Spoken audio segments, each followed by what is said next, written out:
তখনই গগনে তব স্মিত মুখ ভেসে আসে, আশিসে ভরা মাগ তব প্রিয় ধরণী, আশিসে ভরা মাগ তব প্রিয় ধরণী।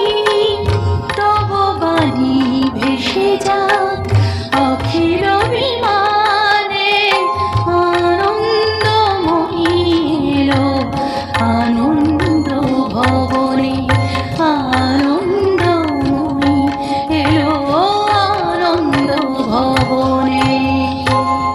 দেবীর এই শুভাগমন অতীতের একটি ঘটনা মাত্র নয়, বাৎসরিক কোনো ধর্মীয় অনুষ্ঠান মাত্র নয়, এটি এখন ধারণ করেছে বৃহত্তর এক সামাজিক তাৎপর্য।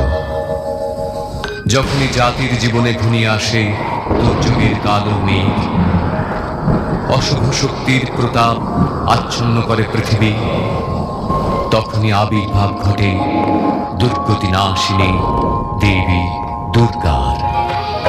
या चण्डी मधुकैटभादिदैत्यदलनी, या माहेशोन्मूलिनी, या दूरेक्षणचण्डमुण्डमथनी, या रक्तबीजाशनी, शक्तिः शुम्भनिशुम्भदैत्यदलनी, या सिद्धिदात्री परा, सा देवी नवकोटिमूर्तिसहिता मां पातु विश्वेश्वरी।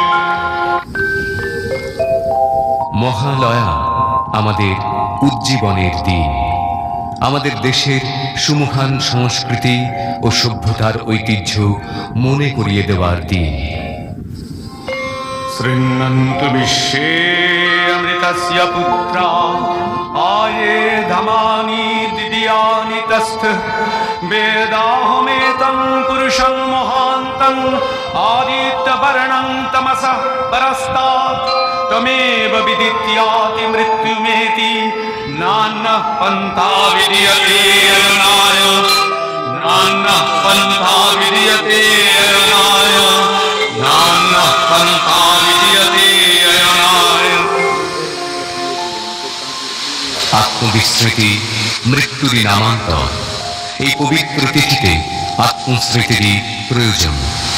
তাই আমরা যদি পিছিয়ে যাই এমন এক পবিত্র তিথিতে, দ্বিতীয় মনু সারচিসের অধিকার কালে চৈত্র বংশজাত রাজা সুরথের কাছে।